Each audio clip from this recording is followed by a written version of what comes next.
días. ¿Cómo están?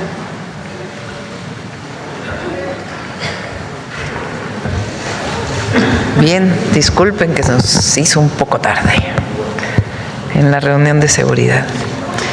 Bueno, hoy nos toca salud. Buenos días a todas, a todos.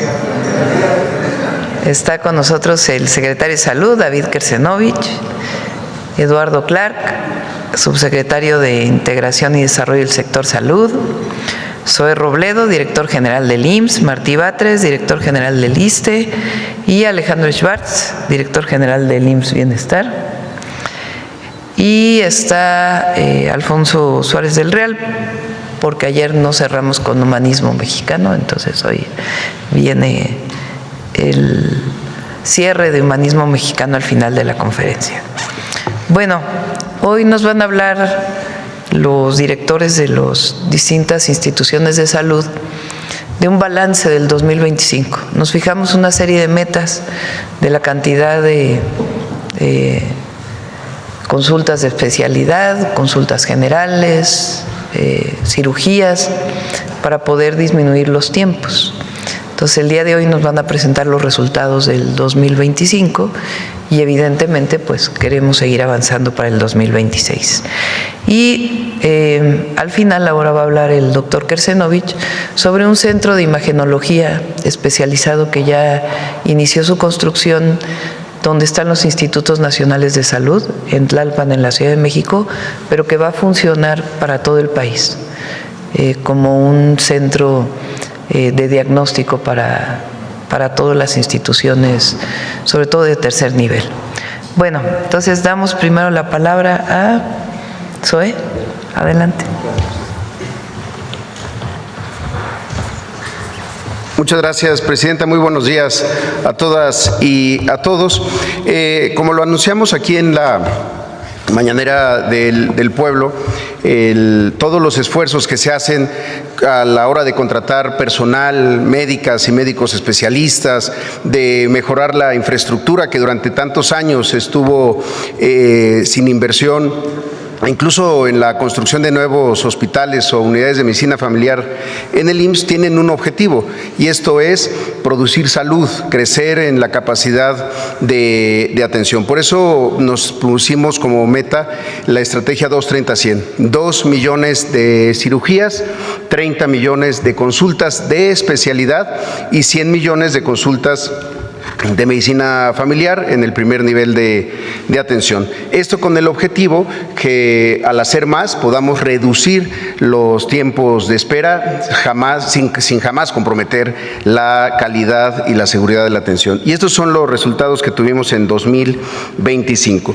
En 2025 realizamos 14 millones de atenciones más que en 2024, y estas se distribuyen de la siguiente manera.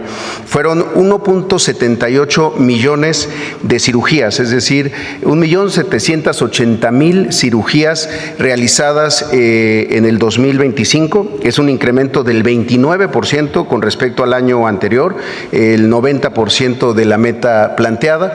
En consultas de especialidad fueron 22% más que en 2024, es decir, el 98% de la meta. Hicimos más consultas de especialidad, y en consultas de medicina familiar fueron 104 millones de consultas de especialidad, las que ocurren en unidades de medicina familiar, 8% más, y llegamos al 104% de la meta, es decir, superamos la meta de los 100 millones de consultas de medicina familiar. Y esto no solo significa más capacidad resolutiva, sino recuperar también mucho del rezago que todavía venía de la pandemia. En la siguiente, si lo podemos ver, hoy estamos haciendo 60% más cirugías en el IMSS de lo que se hacía en 2018, es decir, 670.000 cirugías adicionales, como lo podemos ver en un año como 2018,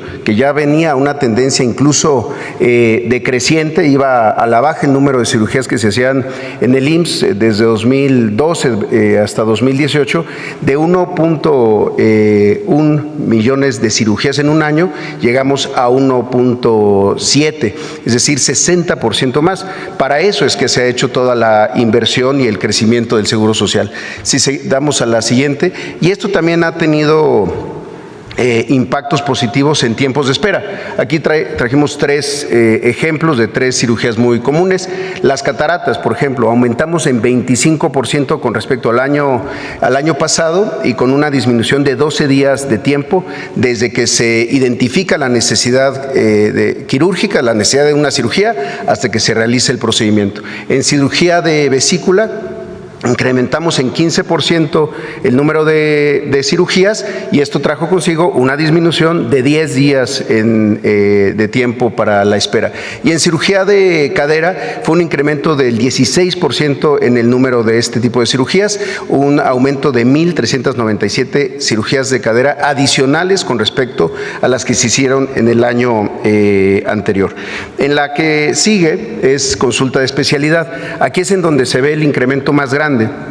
Después de la caída por la pandemia, se fue haciendo una recuperación. En 2018, como se puede ver aquí, se hacían 19.7 millones de consultas de especialidad en el Seguro Social en un año. Después tuvimos la caída de COVID, una recuperación en los siguientes años, y hoy se están haciendo 10 millones de consultas de especialidad, más de las que se hacían en 2018. Este es un incremento del 48% y como lo podemos ver en años previos, desde 2012, esto se había mantenido o estable y un poco a la baja en todo este proceso de desinversión, falta de contratación de médicos, falta de apertura de turnos de consulta de especialidad. Esto es 48% más respecto a lo que se hacía en el 2018. Y si vemos en la que sigue, algunos tipos, ¿de qué tipos de consultas de especialidad estamos hablando? Medicina interna, traumatología, cirugía general. Y en esto también podemos ver respecto al año anterior cómo ha habido un incremento, 52% en estas 10 tipos de consulta de especialidad, que agrupan la mitad de todas las consultas de especialidad que se hacen en el IMSS. En todas estas hemos visto un incremento con respecto al año pasado, lo cual habla pues de un buen resultado a la hora de no solamente invertir en las contrataciones de más médicas y médicos especialistas, sino también de organizar mejor los servicios. Y en la que sigue podemos ver las consultas de medicina familiar, el primer nivel de atención. Se hicieron, como ya lo mencionábamos, 104 millones de consultas de medicina familiar, con una recuperación importante, y si lo comparamos con el 2018, pues se hacían 85.7 millones, es decir, 21% más de lo que se hacía hace 7 años. Si le damos a la que sigue, esto se ha logrado, entre otras cosas, al aperturar turnos, es decir, una unidad de medicina familiar tiene un turno en la mañana, abrimos todas las unidades para que tengan turnos en la tarde, pero también los fines de semana, y en algunos casos particulares, incluso en la noche. Por eso, la apertura de turnos nos permite tener hoy 17.591 espacios, turnos de consulta de medicina familiar. Como sabemos, cada derechohabiente del IMSS está adscrito a una unidad de medicina familiar y a un consultorio. Pues abrimos más turnos de consultorio para poder tener más consultas y disminuir también los tiempos de espera. La que sigue, por favor. Creo que es ya nada más el resumen, y tenemos un video, Presidenta, para agradecer a todo el equipo del IMSS, con quienes logramos incrementar esta capacidad de atención, y seguimos con las metas de 2026, 2.1 millones de cirugías, 32.8 millones de consultas de especialidad y 108 millones de consultas de medicina familiar para este año. Probamos que haciendo todo lo que nos corresponde, pues logramos estos buenos resultados, siempre con calidad, disminución de tiempos, oportunidad y, por supuesto, con trato humano. Adelante, Martí.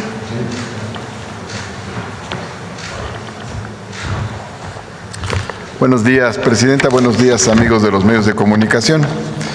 En cuanto a las metas que se fijó el ISSSTE, tenemos los siguientes contrastes. En el año 2024 se realizaron en materia de cirugías 279,130 cirugías. Nos planteamos una meta para 2025 de 300,000 cirugías y se realizaron 308,579. Es decir, cumplimos con nuestra meta y rebasamos la meta de cirugías que nos propusimos.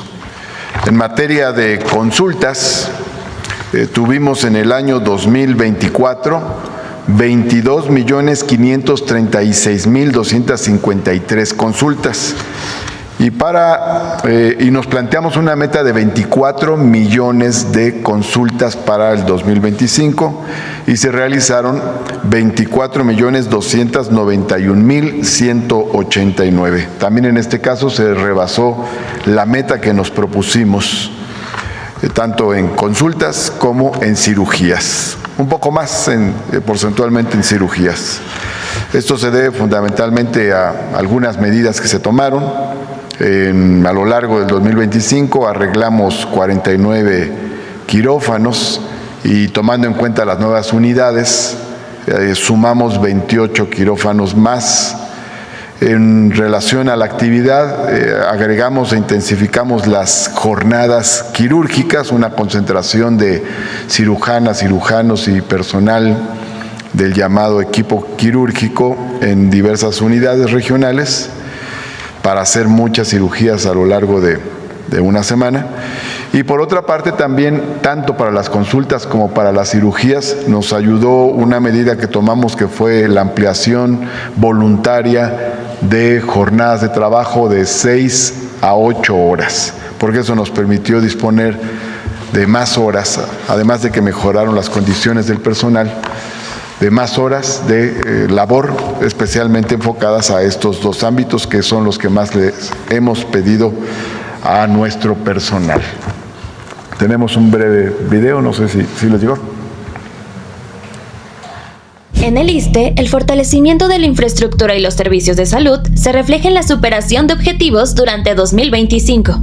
Gracias al trabajo coordinado del personal de salud y a la recuperación de los quirófanos, la meta de 300,000 cirugías previstas para el año pasado fue superada, al alcanzar 308,579 cirugías realizadas.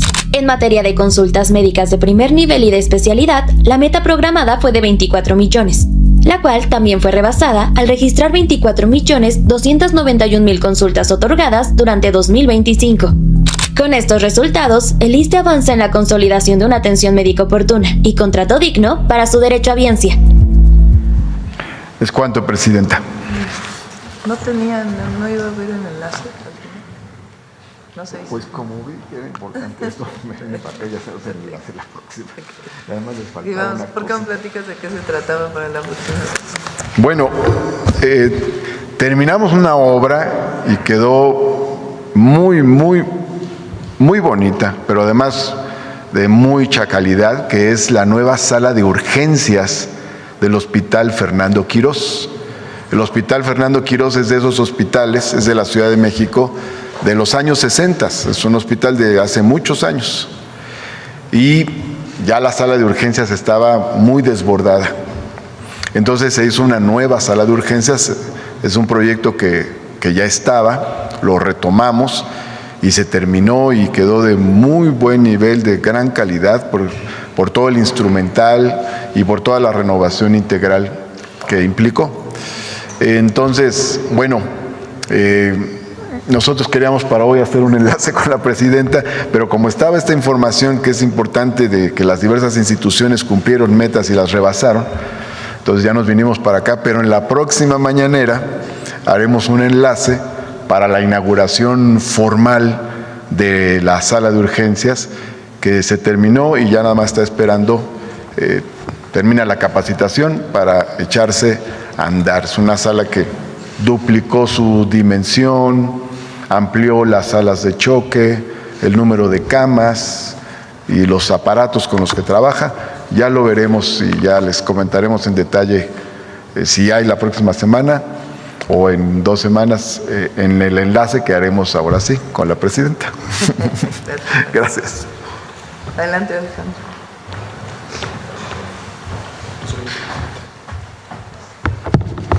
Con su permiso, Presidenta, señor secretario, compañeras y compañeros, hoy vamos a presentar el cierre 2025 del bienestar. No son solo cifras, son resultados de salud logrados gracias a una política del Gobierno de México y que nos permiten, sobre todo, iniciar el 2026 con metas aún más ambiciosas y con una capacidad instalada histórica en nuestro país. Siguiente, por favor. En 2025 superamos las metas de atención a la salud, alcanzamos más de 51 millones de consultas en el primer nivel. Esto equivale a un 103% de la meta anual. Como ustedes recordarán, estas metas fueron fijadas a partir del histórico de productividad de los servicios de salud estatales, más un 25%. Sobre todo esta meta representa un símbolo para nuestra institución, dado que la atención primaria a la salud es el pilar del modelo de atención del bienestar. Se atendieron a 13 millones de personas en el primer nivel de atención. En consultas de especialidad superamos los 6 millones, llegando al 123% de la meta. También atendimos casi 1 millón de cirugías y más de 500,000 partos y más de 250 trasplantes, entre los que figuran trasplantes de corazón, hígado, córnea, riñón, etcétera. Por supuesto, todos estos trasplantes, todas las cirugías y todas las consultas 100% gratuitas. Siguiente, por favor. También en el 2025, gracias al respaldo y al impulso de la presidenta, logramos inaugurar 15 hospitales y 4 centros de salud que hoy ya operan dentro de la red pública. Entre ellos destacan unidades estratégicas en salud materna, pediátrica, mental y comunitaria, donde antes no había llegado el Estado mexicano. Estas aperturas ampliaron de manera directa la capacidad de atención, pero sobre todo redujeron los tiempos de traslado y llevaron medicamentos gratuitos y de especialidad a lugares muy remotos. Siguiente, por favor. En el primer trimestre de 2026 nos congratula informar que vamos a iniciar la operación de una serie de hospitales clave que van a fortalecer la atención especializada y de alta complejidad en nuestro país. En primer lugar, en la Ciudad de México, el Hospital Oncológico de la Mujer operará como una unidad oncológica de acto único. Esto significa detección oportuna, diagnóstico total, tratamiento total y seguimiento sin vueltas y sin demoras para nuestras queridas mujeres, con acompañamiento psicológico integral durante todo el proceso. Esto empezará a funcionar a partir de febrero de este año. Esta unidad representará un modelo de atención universal del cáncer de mama y cuenta con equipamiento de altísima tecnología como 3 mastógrafos digitales, radiología digital, fluoroscopía, el mejor tomógrafo para la detección de cáncer de mama, un sistema de patología robotizado, etcétera. A estos esfuerzos se va a sumar el Hospital General Agustín Orán en Mérida, en Yucatán. Este hospital será uno de los 3 hospitales más grandes de América Latina. Hablamos de más de 700 camas, más de 18 quirófanos. En marzo arrancamos, a la par que se inicia el proceso de federalización del Estado de Yucatán a los servicios públicos de salud de nuestro país. Siguiente, por favor. También arrancaremos el Hospital General de Ciudad Madero. Este hospital será clave para la región noroeste de nuestro país. No solamente va a atender la atención especializada de Tampico y de Altamira, sino que va a funcionar como un hospital de referencia oncológica para San Luis Potosí, Veracruz e Hidalgo. Quisiera resaltar que este hospital contará con un búnker integral oncológico. También en febrero vamos a iniciar el Hospital General de Jiutepec en Morelos. Es un hospital que contará con 45 camas y será la primera unidad oncológica hospitalaria en nuestro país que contará con un quirófano inteligente que nos va a permitir expandir el programa de telemedicina enlazando un robot quirúrgico con un cirujano o una cirujana de alta especialidad a distancia. Siguiente, por favor. En materia de abasto, se consolidó la estrategia de las rutas de la salud. Fue clave esta estrategia impulsada por nuestra presidenta para poder solucionar el tema de abasto y de acceso a medicamentos en el IMSS Bienestar. En los últimos 4 meses de 2025 se entregaron más de 115 millones de medicamentos de forma estandarizada, como ya lo hemos explicado en este espacio. Se logró el abasto mensual y garantizado de 8.440 centros de salud y de los 646 hospitales del IMSS Bienestar en los 23 estados. Ya iniciamos en el 2026 con esta estrategia, ya estamos armando el picking del segundo y tercer nivel y el próximo lunes vamos a estar distribuyendo 13 millones de medicamentos y el siguiente lunes iniciamos con 14 millones de medicamentos para el primer nivel de atención. Siguiente, por favor. Finalmente, el fortalecimiento del sistema de salud se acompaña con el refuerzo de lo más importante que tenemos en el sistema, que son nuestro recurso humano, médicas y médicos, enfermeras y enfermeros, que simbolizan la pieza fundamental para garantizar la atención oportuna, gratuita y de calidad que nos ha instruido nuestra presidenta. Tan solo en 2025 se incorporaron 2.731 enfermeras y enfermeros y 3.293 médicas y médicos especialistas, lo que nos han permitido ampliar capacidad de atención en unidades de salud y mejorar la respuesta del sistema público de salud en nuestro país. Este esfuerzo no solo representa la llegada de nuevos especialistas a regiones donde nunca antes había llegado medicina especializada, sino que constituye ante todo un acto de justicia social y un acto de justicia laboral a nuestros compañeros y colegas profesionales. Siguiente, por favor. En 2025, el IMSS Bienestar avanzó en la consolidación de los servicios públicos de salud, atendiendo la atención médica y fortaleciendo la infraestructura hospitalaria, garantizando abasto de medicamentos y reforzando al personal de salud. Los resultados que hoy presentamos no son acciones aisladas, son parte de una estrategia integral que permitió cerrar el año con más consultas, más hospitales en operación y mayor capacidad para atender a la población. ¿Será cuánto, Presidenta?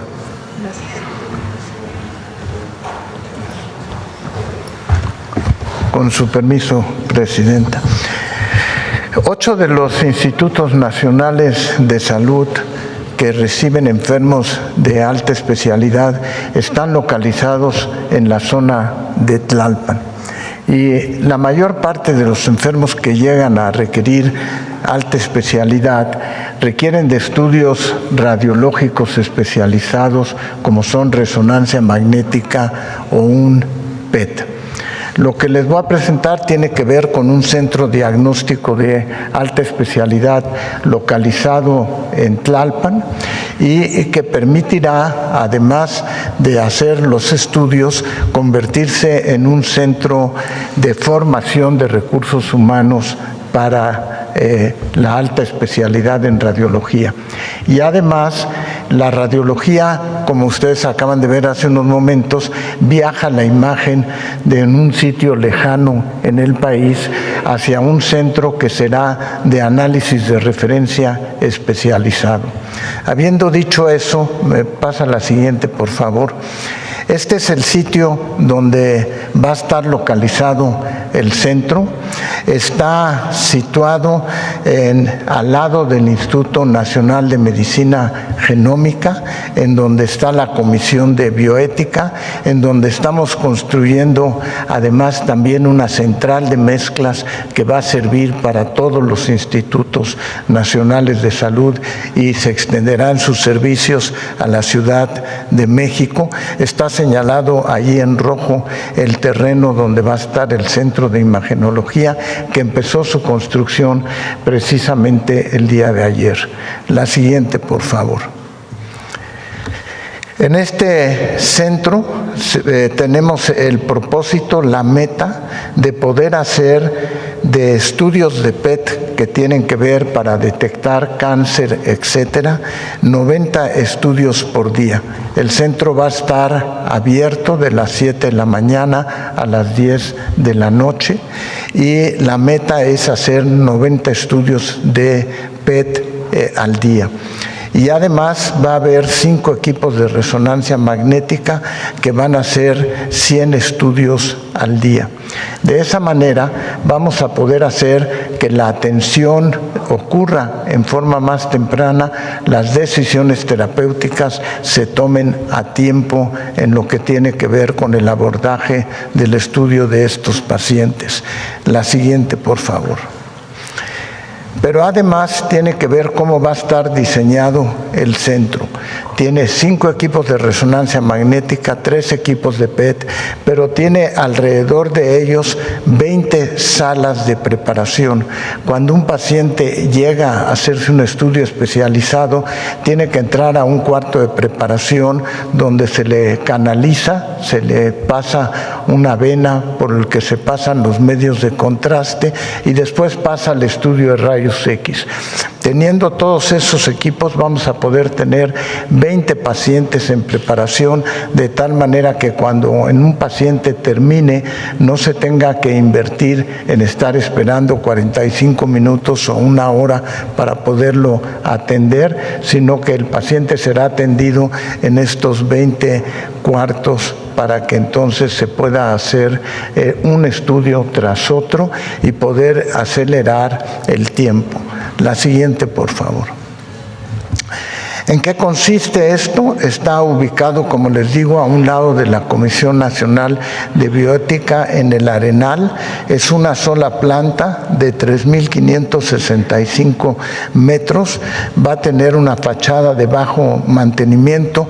Eso es importante porque en los estudios de imagenología de alta especialidad se requieren de instalaciones especiales en la protección de los pacientes y de los radiólogos. Va a tener una área vestibular, va a tener 20 cuartos de preparación, va a tener una central de enfermera, las salas de exámenes, las salas de control y algo que denominamos cuarto azul, que quiere decir los cuartos donde se interpretan los estudios radiológicos. Pero además va a haber una sección de consulta, de teleconsulta radiológica, de tal manera que si un paciente está en Chiapas y se hace un estudio, en tiempo real podrá transmitir su estudio radiológico aquí para que personal altamente especializado pueda hacer el diagnóstico de esas imágenes con calidad y con seguridad. Esto además va a traer una desaturación del número de pacientes que tienen que ir a los institutos y facilitará entonces su traslado, que será fundamentalmente con ambulancias de un instituto al centro.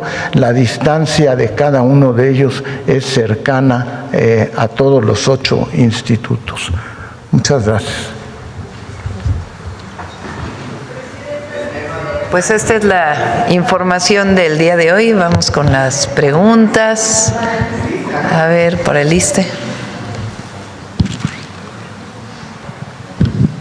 Buenos días, Presidenta. Soy Yesenia Peralta de Business Energy y Revista.cmx. Licenciado Martí Batres o Presidenta, recordamos que en los sexenios anteriores, antes de este movimiento de la transformación, existían hospitales bajo el esquema de APP. Fueron, creo, si no me equivoco, fueron 12 hospitales que estaban bajo ese esquema. ¿Cómo va esta transición de la nacionalización de los hospitales del ISSSTE? Creo que se recuperaron 9 o se nacionalizaron 9 durante el sexenio anterior. ¿Y cómo están trabajando? Si tiene algún informe sobre esto y cuáles son los que faltan. Tengo entendido que estos hospitales que están operando ya nacionalizados, en el ejemplo en Tabasco hay uno y está caminando muy bien, están atendiendo excelentemente a las personas. Adelante. ¿Cuáles faltan, licenciado Martí? Con permiso, Presidenta. En el caso del ISSSTE, en el sexenio antepasado, se establecieron 4 APPs, 4 asociaciones público-privadas para construir y operar estos hospitales. Uno fue en Tepic, Nayarit, otro en Villahermosa, Tabasco, otro en Susulá, cerquita de Mérida, Yucatán, y aquí en Tláhuac. Esos 4, en un acuerdo del 2024, se resolvió comprarlos, nacionalizarlos mediante compra. Aquí quiero hacer esta precisión: cuando hablamos de nacionalización no estamos hablando de expropiación, sino de una compra que está establecida como posibilidad en los propios contratos, es decir, que la institución tiene derecho a comprarlo anticipadamente antes de que el contrato de 23 años culmine. Para la institución es importante hacer eso porque no es lo mismo pagar a lo largo de 23 años que hacer el pago de una obra de construcción. Viene costándole casi 10 veces más de acuerdo a esos contratos. Entonces, 3 se compraron pronto, se nacionalizaron pronto, es decir, en 2024, en abril de 2024 empezó el proceso, y desde el punto de vista formal, hacia finales del 2024 estaba concluido. Cuando llegamos ya venía el proceso en camino, y lo que hicimos nosotros fue la transición, recibir los hospitales y operarlos ya como públicos. En el caso de 3, Tepic, Villahermosa y Mérida, esos están operando. ¿Qué resultados hemos tenido? Bueno, no tuvimos ningún sobresalto al pasar del esquema de administración privada al esquema ya de administración plenamente pública, e incluso por el contrario. Acabo de ir la semana pasada a Yucatán y visité el hospital de Susula, entre otros, y me comentó el director que antes de la nacionalización estaban haciendo 1.4 cirugías por quirófano, y ahorita están haciendo 4.8. Es decir, aumentó la productividad notablemente después de la nacionalización del hospital, en ese caso, por ejemplo, ¿no? Y por lo demás, han venido trabajando bien. Ahora, el caso que nos falta de Tláhuac, hay mucha resistencia de una empresa. Hay una empresa española que lo administra, que es la empresa SACIR, y hemos hablado con ellos. Ellos debieron haber entrado en el mismo paquete porque venían en el mismo acuerdo desde el 2024. Y sin embargo, ellos se han resistido mucho, y hemos hablado y hablado y hablado para lograr la nacionalización, la compra. Les vamos a comprar el hospital, están los recursos aprobados por la Junta Directiva del ISSSTE, y estamos a la espera de que concluya esa negociación para hacer dicha nacionalización, porque no nos conviene como estamos, porque el ISSSTE eroga en este momento 137 millones de pesos al mes. Eso quiere decir que nosotros estaríamos aportando, si se cumple el contrato de 23 años, le estaríamos aportando a esa empresa más de 37,000 millones de pesos. Entonces, bueno, con 37,000 millones de pesos, pues podemos construir 10 hospitales regionales. Entonces, queremos nosotros terminar anticipadamente ese contrato, como se señala en el contrato mismo que se firmó, para poder destinar recursos a otras actividades. Sobre todo reduce al erario ese costo. Le quita al ISSSTE una carga, porque pues si estamos pagando 137 millones de pesos, pues esos recursos los podemos destinar a otras obras que el ISSSTE necesita hacer muchas obras y pronto para expandir su infraestructura de salud. De hecho, es una de las preocupaciones de la presidenta, que nos ha dicho, tiene que haber obra y pronto para tener más servicios, sobre todo en los lugares donde más se requiere. Muchas gracias. Presidenta, gracias, presidenta. Doy sobre, porque yo tengo otras preguntas sobre petróleo. Adelante. Ok. Bueno, Presidente, en su reciente visita a la planta de fertilizantes en Lázaro Cárdenas, ¿qué avances pudo constatar en relación a su recuperación y avance progresivo, mismo que se dio desde el sexenio anterior, pasado, y que se encontraba en completo abandono esta planta? ¿Cuáles son los resultados sustanciales que pudo ver y que presenta esta planta operada por Petróleos Mexicanos y que contribuirá a garantizar la soberanía alimentaria, dado que reducirá la dependencia del extranjero en este sentido, así como producirá fertilizantes a menor costo para los agricultores mexicanos y, bueno, aprovechar los minerales existentes en nuestro territorio? Vamos a invitar a la directora de Fertinal y al equipo para que puedan presentar los resultados. Son muy buenos. Durante el periodo neoliberal se privatizaron una parte de la petroquímica y los fertilizantes que hacía Pemex. Había una empresa, Fertimex, que ahí en Coatzacoalcos está la planta, que ahora ya se está reactivando, y dice afuera, a ver si la encuentras. Rocío Nale siempre platica esta anécdota, porque privatizan Fertimex y en los siguientes meses prácticamente se cierra la planta y los dueños comienzan a importar fertilizantes. O sea, se cierra toda la capacidad productiva de los fertilizantes en México. Y prácticamente llegó un momento en que todo se importaba, todos los fertilizantes. Hay varias plantas que producían fertilizantes, entre ellas esta que visitamos el fin de semana, Fertinal, que es una planta que recupera el presidente López Obrador. Ahora ya está produciendo y además está modernizando. Son tantas sus ganancias que permiten no solamente garantizar la producción de los fertilizantes, sino la modernización de la planta. Fuimos a visitar una nueva subestación de energía eléctrica muy importante para la planta y se está planteando un proyecto que incluye incluso un amoniaducto que pasaría por el istmo de Tehuantepec, llegaría a Salina Cruz y podría llegar directamente a la planta de Fertinal para poder aumentar la producción. Entonces, ha sido un gran proyecto. Ahí se muestra, igual que en el caso de la nacionalización de los servicios en el ISSSTE, que las privatizaciones, en la gran mayoría de los casos, con algunas excepciones, realmente se convirtieron en negocios para unos cuantos y dejaron de funcionar para la nación.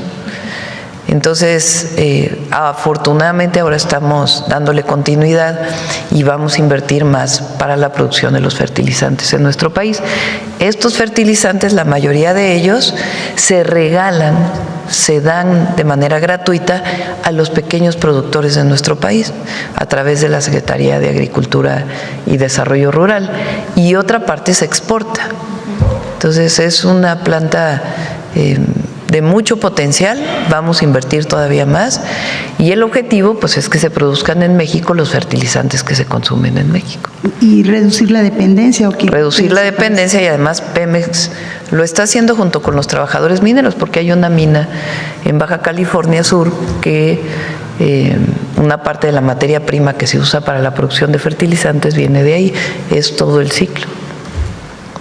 Muchas gracias, presidente. Una última pregunta, dice, en relación a la certificación y a la estrategia de controles de geolocalización e información verificada en tiempo real para reducir o tener mayor control en la trazabilidad y la informabilidad del transporte de hidrocarburos, implementada en septiembre del año pasado como parte de la Estrategia Nacional para Evitar el Robo de Combustibles, coordinada por ASEA, CENER y otras instituciones, ¿cómo va el avance en este sentido y si se ha logrado incorporar a la mayoría de los transportistas que realizan esta actividad de transporte de gas LP, combustibles o hidrocarburos, con la finalidad de reducir riesgos, así como garantizar la disminución del huachicol fiscal? Sí, ya es una norma, ya tienen que hacerlo.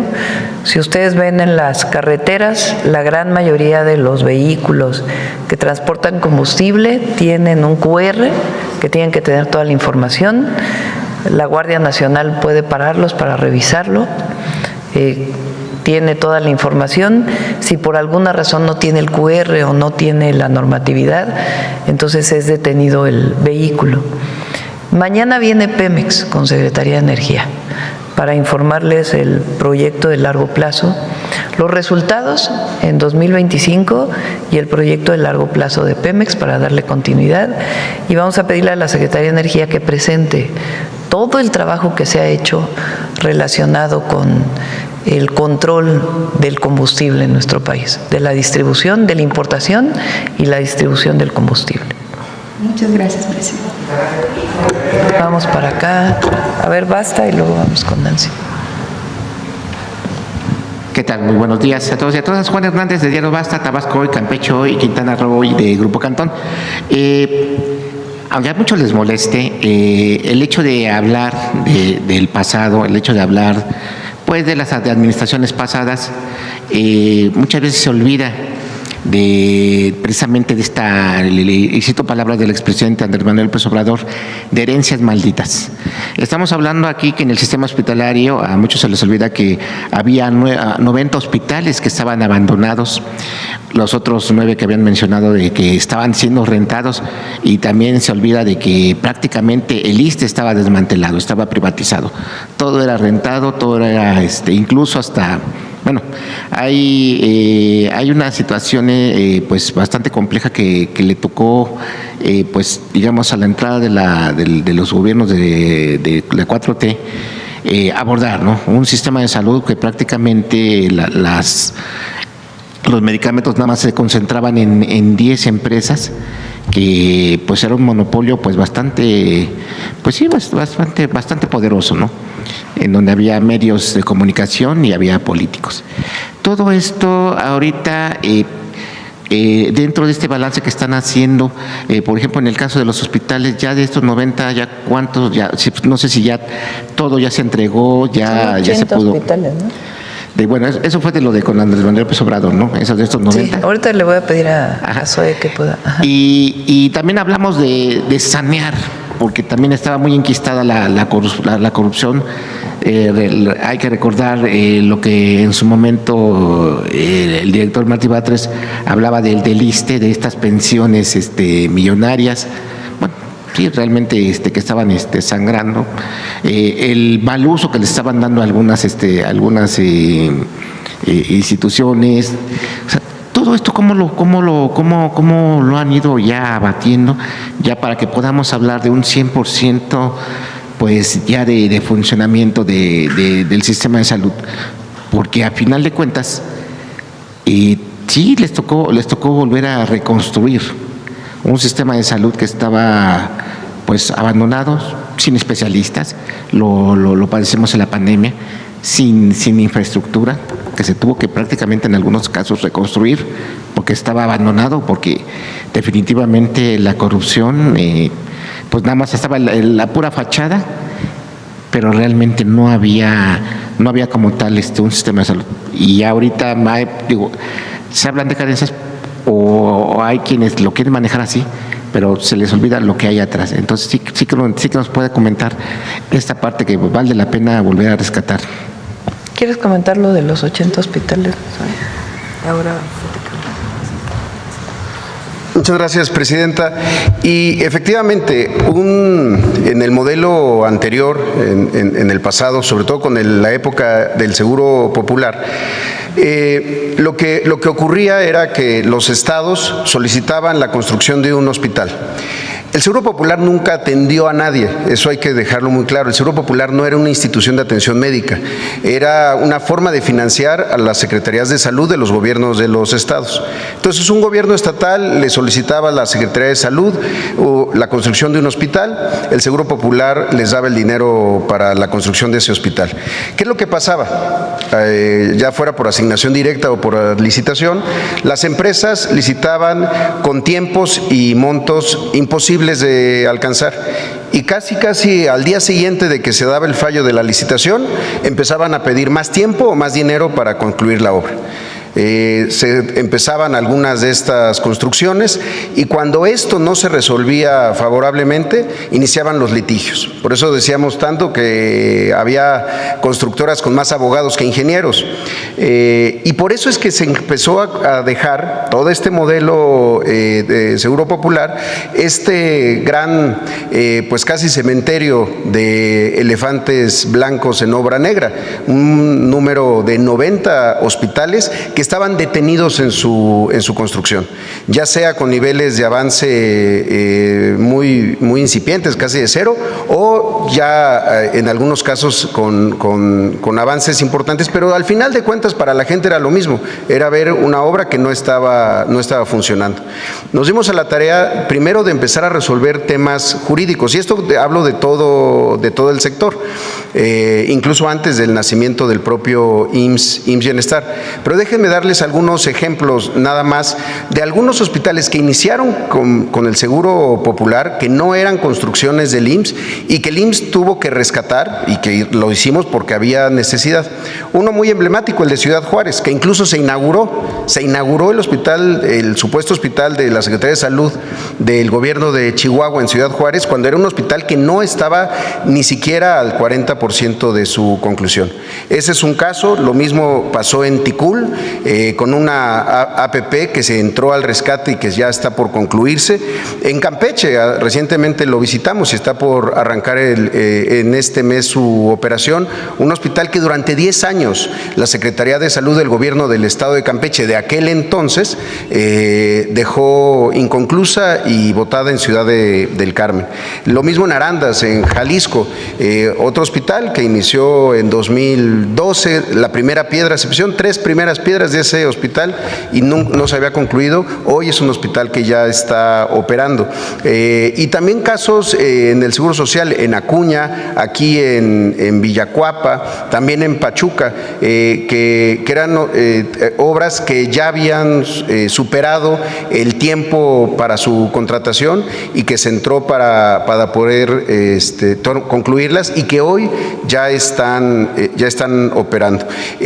Para este año vamos a iniciar ya 2 obras similares de esto que llamamos rescate. El oncológico de Ecatepec, otra vez un hospital de la Secretaría de Salud del gobierno del Estado de México, previo al gobierno de la maestra Delfina, que se construyó, incluso en algunas áreas ya había hasta instalaciones, pero no ha operado jamás, en un lugar con mucha necesidad y también mucha población derechohabiente del IMSS. Por eso es que pedimos su donación para poderlo concluir. Y lo mismo en Aguascalientes, por cierto, en Pabellón de Arteaga, otro hospital que se quedó inconcluso, con idas y vueltas y estos laberintos a partir de supuestos sobre protección civil. Se hizo una dictaminación y ya el gobierno del estado nos lo tuvo que donar para que nosotros le podamos invertir y hacer un hospital. Y en todos los casos de estos hospitales, lo que buscamos es que ya sean hospitales que nazcan con la posibilidad de integración, sobre todo en aquellos estados donde hay IMSS Bienestar, para que no sean solamente inversiones que favorezcan a las personas derechohabientes del IMSS, sino a toda la población de ese estado.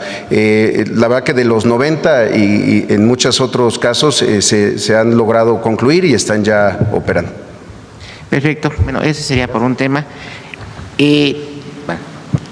El modelo, en la época de Zedillo, decidió descentralizarse la educación y la salud. Las dos son en Zedillo, ¿verdad? Con Salinas Educación. Con Salinas Educación y con Zedillo la salud. ¿Qué quiere decir descentralizarse? Que los estados se hicieran cargo de la educación pública y de la salud pública. El recurso para operar pues se le entregaba desde la federación y el estado podía incorporar más recursos. En realidad lo que fue ocurriendo es que cada vez había menos recursos y cada vez peores servicios, principalmente de salud. En educación no fue tan problemático, pero en salud sí. En salud realmente comenzó a disminuir la atención a la salud. Se inventó Fox el famoso Seguro Popular, que en realidad, como decía el presidente López Obrador, ni era seguro ni era popular, porque en realidad